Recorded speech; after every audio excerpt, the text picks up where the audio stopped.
Ja, godmorgen alle sammen. Så er vi tilbage her til tredje og sidste dag i den her omgang. Og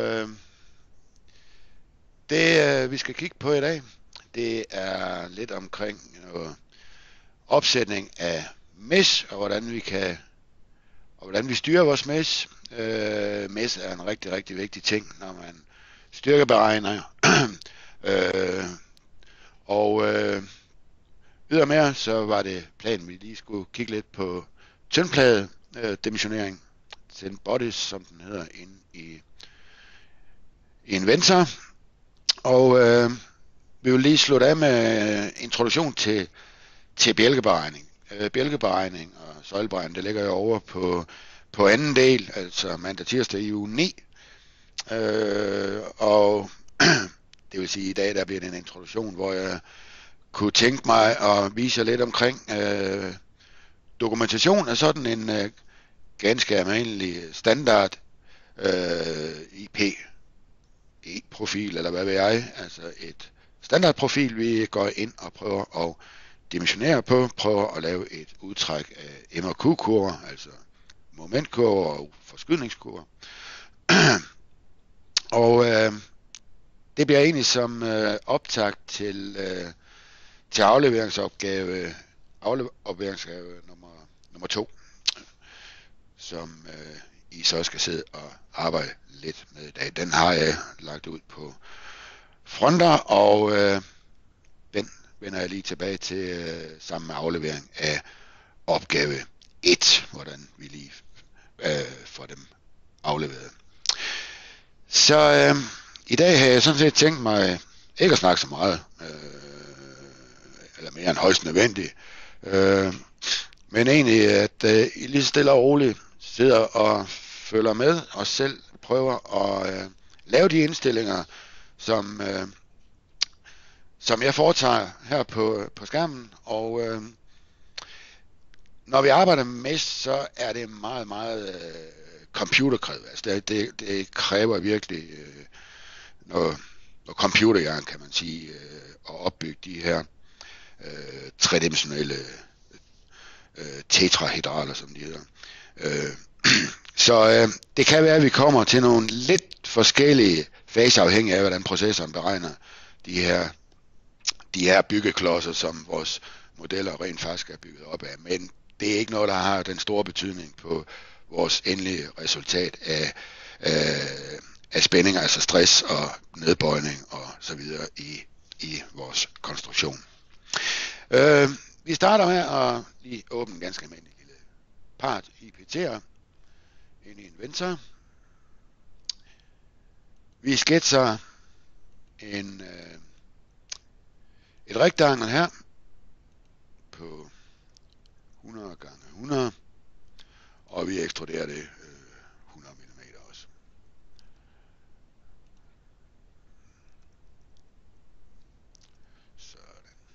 Sådan. Den kunne jo minde lidt om klodsen i går, vi brugte til at illustrere force. Der var bare lige lavet et lille hul i med en fillet på, der hvor vi havde pressure og force placeret. Og den kan vi godt huske fra i går, der kravlede ud og kravlede ind, afhængig af om det var et tryk eller en kraft, der var påvirket af. Så den kunne vi rent faktisk godt dimensionere på i går. Vi går lige en tur over i environments. Vi prøver at lave en stress analyze igen, og creater en ny statisk simulering af den her klods herfra. Sådan. Oppe i feltet mesh, der ligger heroppe, der har vi mesh view, som egentlig viser os selve klodsen, og den kan vi godt lige prøve at klikke på. Og læg lige et mærke til, jeg lader ikke materialer på, det er ikke nødvendigt i forhold til at bygge sin mesh. Og jeg kan selvfølgelig ikke lave nogle simuleringer på den, altså noget decideret resultatudtræk på eventuelt belastninger og så videre. Så det er kun et spørgsmål om selve opbygningen. Når nu vi dimensionerer og går ind akkurat som i går i parametrisk dimensionering. Jeg for lige at følge op på det, formoder der ikke rigtig har været noget spørgsmål. Der kom ikke meget der den sidste times tid, hvor jeg var der, så jeg formoder, at alle har styr på den opgave parametrisk dimensionering. Det kan være, at jeg lige skulle høre, så er jeg også sikker på, at det egentlig går igennem. Fik I alle sammen styr på det derude?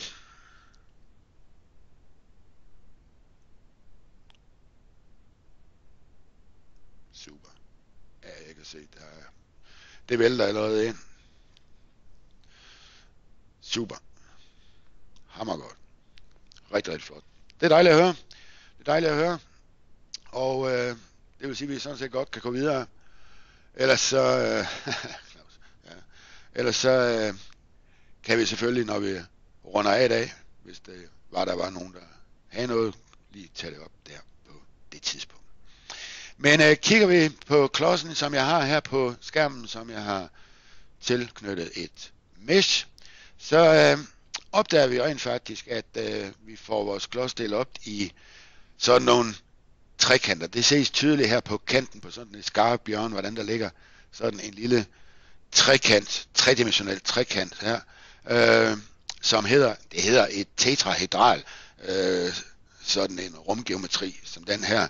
Og når vi arbejder i Inventor, så kan Inventor, når vi dimensionerer, egentlig ikke se, at det her det er en klods på 100 gange 100 gange 100.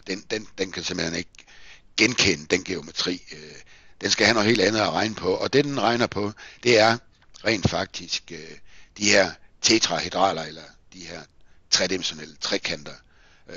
De klodser, som den er bygget op af, de lægger sig helt klods op af hinanden her, og det vil sige, at de får nogle steder, hvor de rammer hinanden indbyrdes, og det er også det, man kalder knudepunkter. Inventor kalder det nodes. Det er den, vi kan se heroppe øverst til venstre på skærmen.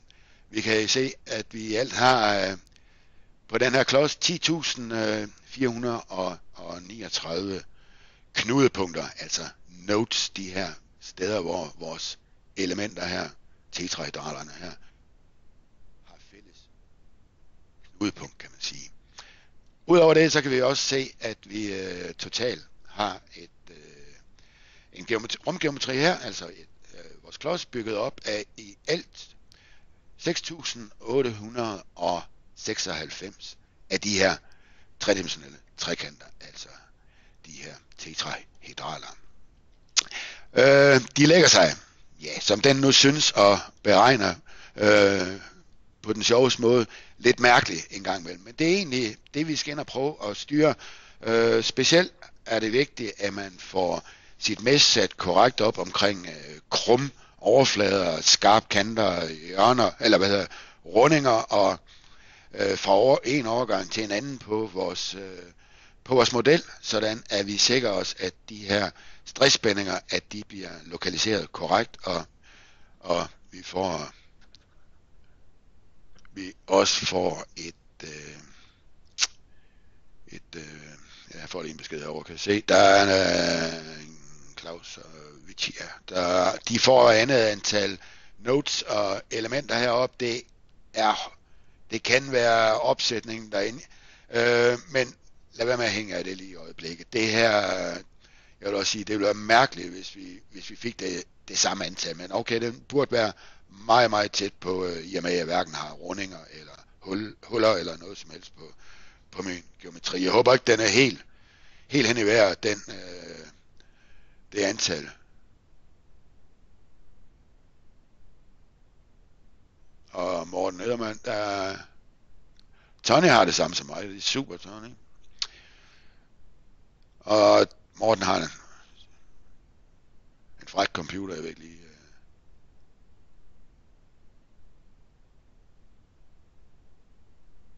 Ja, det tror jeg også, Claus, den er nok ude på narestreger. Andreas får også det samme som jeg får.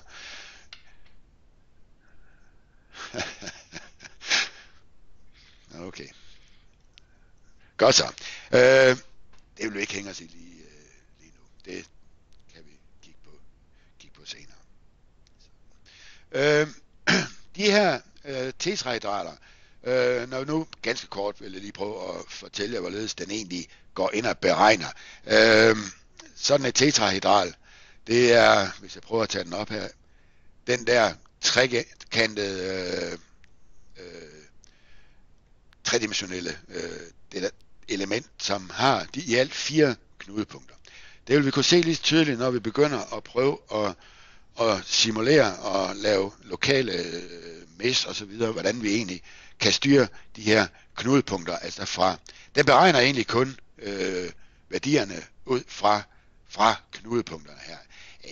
Jeg vil ikke sige, at det er træk- og trykstænger, den har som vektorer her imellem, men den laver nogle beregninger, nogle polynomier kalder man det. Den laver både første, anden og tredje grads polynomier. Det vil sige, at den kan interpolere, altså lave nogle beregninger fra mellem et punkt og andet punkt, sådan at det egentlig er det måden inventor genkender vores model på, og ikke som en klods på 100 gange 100. Og det er egentlig derfor, det er vigtigt, at vi kan nogenlunde håndtere vores mesh og få et realistisk mesh sat op, så vi får også et realistisk billede af vores resultat.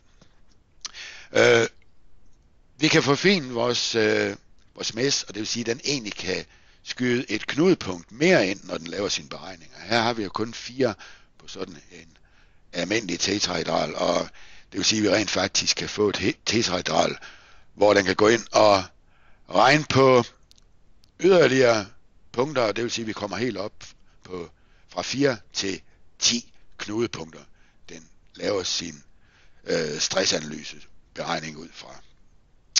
Så det er egentlig den grundlæggende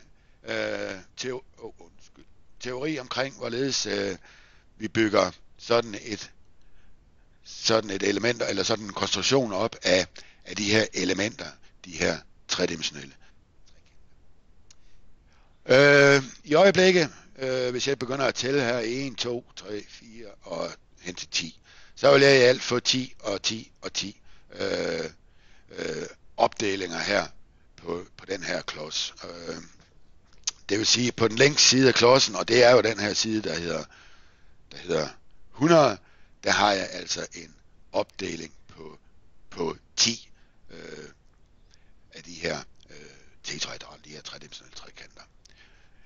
Altså et mesh på 10 i alle retninger, i det tilfælde her.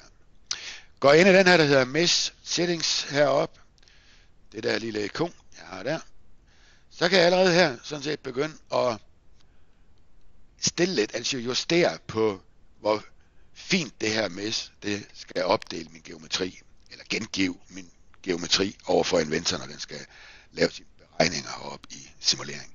Vi kan se, at den står til 0,1 i element size. Det vil sige, på længden 100 her med 0,1, ja, så vil det jo absolut give 10. Hvis jeg halverer jeg nu den her og siger 0,5, så betyder det selvfølgelig, at jeg på den længde, jeg har her, får en yderligere, hvis den skal på 100 opdeles i 0,05, så må det jo være, ja, det må så 20 elementer, der er plads til. Så jeg prøver lige at sætte den til, det var de 0,05. Højre klikker, og så vælger jeg lige at sige update mesh. Det var den der lang tid om. Sådan. Så ser vi tydeligt, at vi har fået en forfining. Vi har alt nu på vores mesh her fået faktisk fordoblet antallet. Og kigger vi herop på nodes og elements, altså antallet af de her tredimensionelle trekanter, så har vi faktisk vi er steget fra, jeg kan ikke huske hvad den er, men den er i hvert fald steget et rigtig godt stykke op her i knudepunkter og også i. Og det betyder selvfølgelig, at det resultat, jeg simulerer på min stressanalyse på, det vil selvfølgelig også blive forfinet i forhold til, hvorledes tætheden er af de her mesh, jeg har herinde. Så den her, det er egentlig til at styre, hvis jeg kan lige prøve at sætte den til 0,5, så får jeg en meget grov opdeling, og det vil sige med 0,5 på, ja, altså hvis den er 100, og jeg sætter til 0,5, ja, så vil der selvfølgelig kun være plads til to elementer. Læg mærke til her, jeg ryger helt ned på 189 knudepunkter, der hvor de mødes de her, og i alt er der kun 96 af de her tredimensionelle byggeklodser i den her terning her. Jeg sætter den lige tilbage til de 0,1, altså de 10. Det er en meget grov, meget grov opdeling, den her. Så, ja. Og så ryger jeg tilbage til de der 10.000. Ja. Jeg vil lige prøve at gå op og lave en fillet på den her kant. Jeg vil simpelthen lige lave en fillet på den her kant. Det kan jeg gøre ved... Nej, jeg vil egentlig gerne have, at vi lige siger Finish Stress Analyze, hvis I har problemer lige i øjeblikket. Nogle af jer med jeres computer. Sådan. Og så vil jeg egentlig gerne have, at vi herinde prøver at lave en fillet herover, og vi kan bare lave en fillet på en radius 5. Det er fint. Bare vi lige får en lille kant her. Og vi kan også, ja, vi kan simpelthen sætte den på de tre kanter her. De tre kanter. Sådan. Sådan.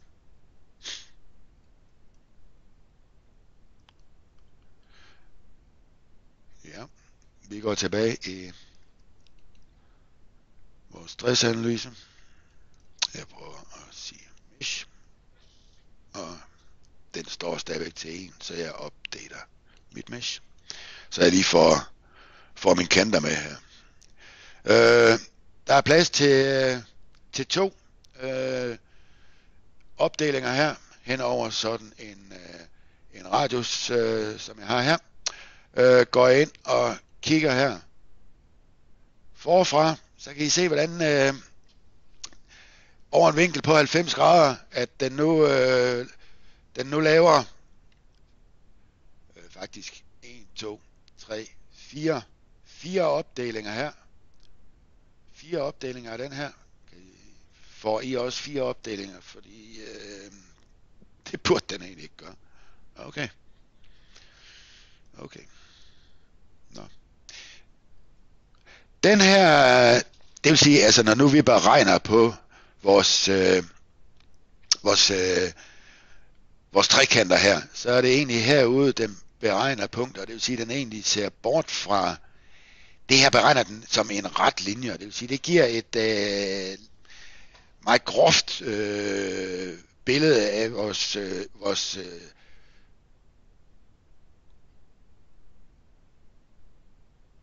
okay, jeg er nødt til at kigge ret ind på den her, Peter, for at kan se antallet på den rette linje, hvis jeg vender den om. Der er en, der lige sådan her. Så får jeg 1, 2, 3, 4 her. Ja, okay. Yes, men i og med, at vi har den her forholdsvis grove opdeling på vores krumme flade her, altså vores fillet her fra den flade til den flade, så vil vi få nogle rimelig upræcise visninger af det stress, der ligger på kanten her. Så det kan vi selvfølgelig også styre herinde, og det vi har, det er, hvis vi lige kigger allernede, så har vi sådan en create code mesh element. Det betyder rent faktisk, at slår jeg den fra, så er den helt gal. I kan godt lige prøve at slå den fra ud her, og så sige update mesh. Så går den simpelthen ind, og det vil sige, nu gør den det, at den regner præcist i de her knudepunkter, som er placeret på den her kant, og det vil sige, at jeg har et rigtig groft net her. Så den her, jeg har endnu ikke brugt den, haft den her slået fra i forbindelse med styrkeberegninger. Jeg har i tiderne efterhånden lavet en del styrkeberegninger. Så den kan jeg kun anbefale, at vi altid har slået til. Men mindre at det er en dimensionering, hvor det ikke har nogen som helst indflydelse på resultatet, at der er nogle flader eller huller, der har indvirkning på det. Jeg har også en maksimum vinkel på her til hjørner, og det betyder faktisk, at den står som default til 60 heroppe, og det betyder, at hvis jeg prøver at ændre den her til 30 grader, og siger update mesh, så kan jeg skal måske lige gå tilbage og så sige 2 til 60, og det vil sige, jeg tager den lige, 2 til 60, og det betyder kort fortalt, at hvis jeg lige klikker OK og opdaterer, at når den står til 60 grader, så er det hvordan den her udglatning skal være i en vinkel over 90 grader. Det er jo 90 grader, jeg har her, fra den overgang til den overgang, og det vil sige, når den står til 60, ja, for at det kan gå op, så kræves det jo, at der er 2. 60 er jo ikke nok til at give 90, så det vil sige, default-værdien vil kun give de her 2. Går jeg ind og forfiner den her til for eksempel 30 grader, så kan jeg højreklikke og update, og så kan jeg se, ja, med 30 grader, så kræver det jo, så er jeg faktisk helt op på, som den ligger det med her, på 4. Jeg kan simpelthen med andre ord glatte min kurve her på krumme flader, ved simpelthen at lave den her indstilling på, hvorledes beregningen, i hvilken vinkelberegningen, I kan se, hvis jeg sætter den til 15, så forfiner den messet betydeligt mere. Og jeg kan se, jeg fik ikke engang sat den her til igen. Hvis jeg lige prøver at aktivere den igen, så får jeg en endnu finere opdeling, og det kræver selvfølgelig også lidt computerkraft, kunne jeg se, allerede på en så forholdsvis simpel beregning. Men zoomer jeg op, eller prøver I at zoome op på, så vil jeg opdage, at vi har efterhånden en rigtig fin krum overflade, der ligger heroppe på den krumme flade. Ja. Sådan. Jeg klikker en tur over på den her side af min klods her, og det var vist bare home view. Sådan. Jeg går lige tilbage for ikke, at det her det bliver for tungt rundt omkring. Jeg ved ikke, hvad I sidder med computer derude og lige prøver at sætte den her til 30 igen. Sådan hvis jeg lige opdaterer det igen. Sådan vi får den rette en lille bitte smule ud. Sådan. Udover og jeg skal lige for en god ordens skyld skynde mig at sige, det her det gælder selvfølgelig også for huller. Den vil på samme måde dele hul op med samme kendte anvisning, som den viste min fillet heroppe. Ja. Jeg går lige tilbage til mesh settings efterfølgende. Det jeg har her, det er en graduleringsfaktor, som jeg har lige ovenover min maximum turn angle her, en gradueringsfaktor.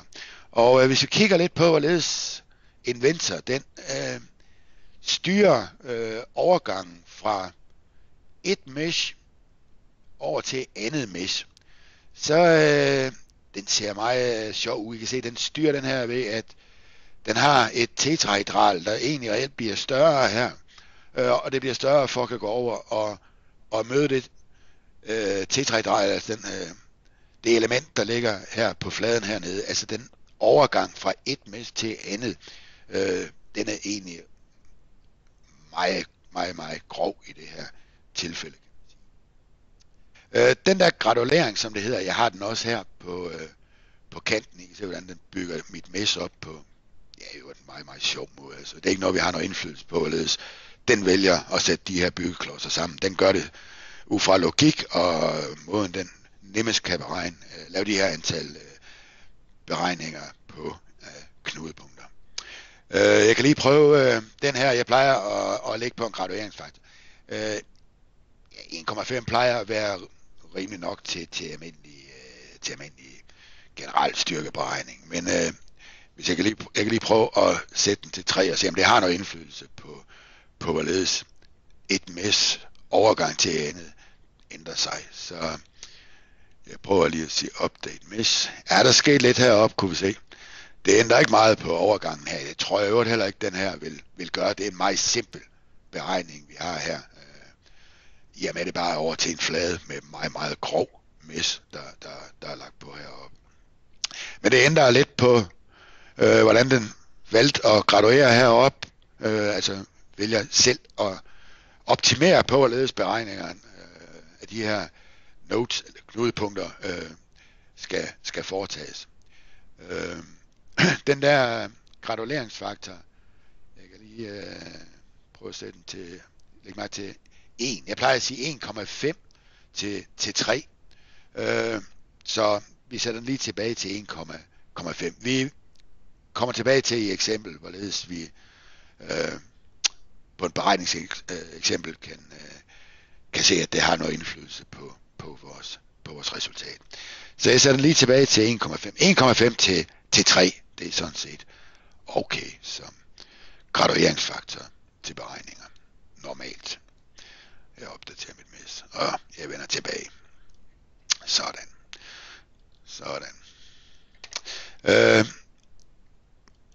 En anden ting, jeg kan styre, det er minimum element size. Altså hvor jeg kan gå ind og styre en minimum størrelse, og det er forholdsmæssigt i forhold til, hvordan de her klodser er sat sammen. Personligt bruger den meget sjældent, fordi den vil ikke på det endelige resultat give noget betydelig forskel. Det er ikke det, man bruger til at analysere sine resultater ud fra. Altså den kan give noget forfærdeligt kæmpe store tal i nodes og elements herover. Jeg ved ikke, om det ændrer på den her forholdsvis simple geometri. Hvis jeg sætter den til, prøv at sætte den til 0,1 og sige update mes. Nej, det ændrer ikke på min geometri. Eller ikke, hvis jeg den vej.